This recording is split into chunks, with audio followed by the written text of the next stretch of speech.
Democrats jeered after ousted House Speaker Kevin McCarthy formally nominated Representative Jim Jordan and said that the Ohio Republican is an effective legislator. Let's watch.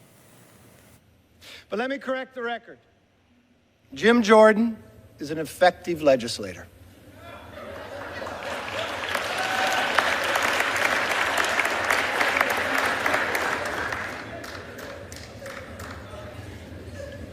To legislate is about more than the name on the bill.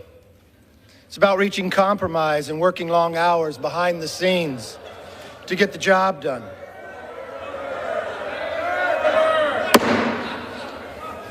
The House will come to order.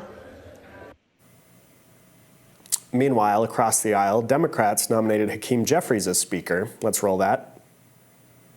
I am proud to nominate Hakeem Jeffries as Speaker of the House.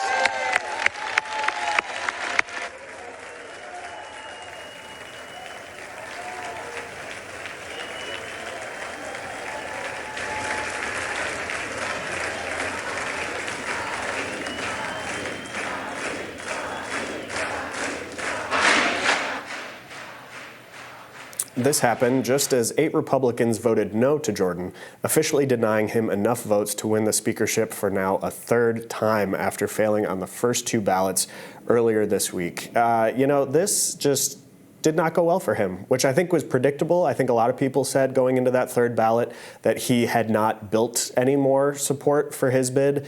And I think there was even talk that more people would end up voting for people other than him, thereby, again, denying him the speaker's gavel. But I think, as we talked about earlier in the show, as they were getting ready to do this, who else is going to step forward to do this job? A lot of the people who have been talked about as being, other effective legislators, people who have some broad support within the Republican conference, either don't want to do it or, again, just don't see a path to getting that simple majority vote in the House. And so you come to this point where who's going to end up leading the lower chamber? How long can they go on like this? They had tried and decided to scuttle the attempt to make the temporary Speaker pro tem, Patrick McHenry, sort of the Speaker light. And so their only option is to just keep going with votes like this. So if Jordan can't build the support, they need to pick somebody else. And who's that going to be? I don't think you're going to be able to find somebody in the House Republican Conference who, without making some serious concessions like Kevin McCarthy had to make back in January, is going to be able to actually get that majority because it's just so slim.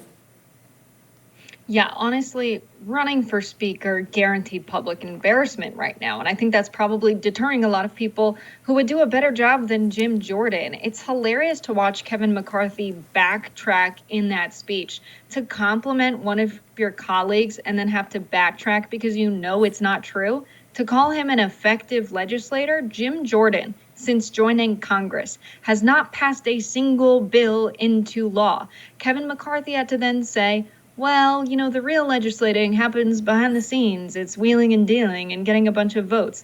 Jim Jordan is also not known for being good at that. They called him the second Speaker of the House because he kept telling the Speaker what the Speaker could and could not do, and that they would leverage the support of the Freedom Caucus to police their behavior. It was something they said pejoratively, not you're such a leader, you're basically the number 2 guy. That's not what that was all about.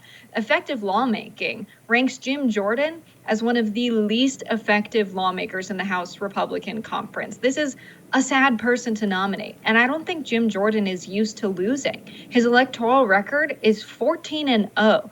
His speakership electoral record is 0-3. So I don't see Jim Jordan lasting too long in his bid for speaker either. I think he's going to throw the towel in before they ever get to that threshold.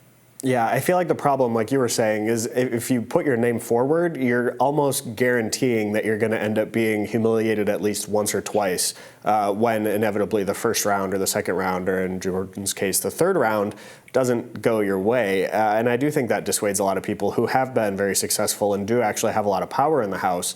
But sometimes that power is, more of the soft power and less of the running around, telling people exactly what they're going to do.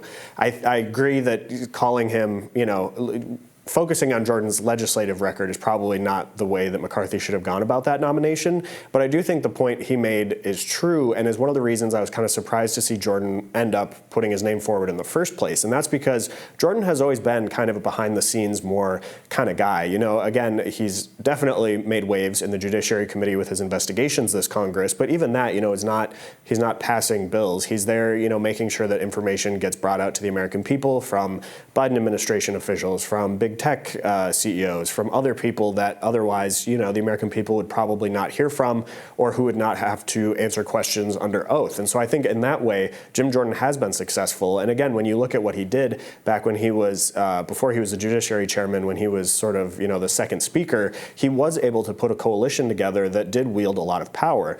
The problem is a lot of that coalition is no longer in Congress, and now the group that he's trying to build a coalition out of, still a lot of them remember what he did back then and aren't necessarily keen on giving him the keys to the House chamber. And so I think it's going to be, like you said, again, can he go forward for another round? Is he even going to try that? Is he going to try to sort of gracefully bow out of this?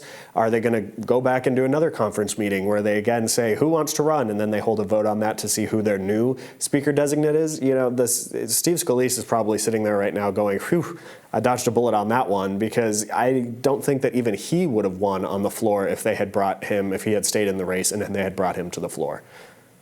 Yeah, I think Republicans are really struggling here because in any scenario, they're just not looking good. When you have the Democrats vote after vote voting for Hakeem Jeffries, I will say it is incredibly cringe to have all of them standing up and applauding him while he is just sitting there. We know that they don't have the majority here. We know that very likely, unless something extreme happens, he will not be Speaker of the House.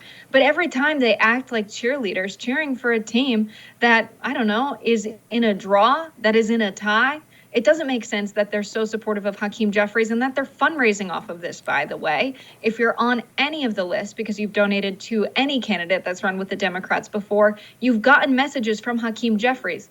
Why do they need to fundraise around his bid for speakership that he will likely lose because they don't have the majority in the House? What are they going to use the money for? Are they going to pay off members of Congress on the Republican side to vote for him? Fundraising around every little political fight is also incredibly cringe. And I think even if you're the Democrats and you're in a strong position, even though you don't have the majority, you are doing a terrible job of getting public support around this. I mean, they should be making a meal out of saying the Republicans have no one worthy of leading the House of Representatives. These are the people you voted in. No clear leader. They could be doing so many things, but instead they've taken the most cringe path possible, which is not surprising, unfortunately, at all to me.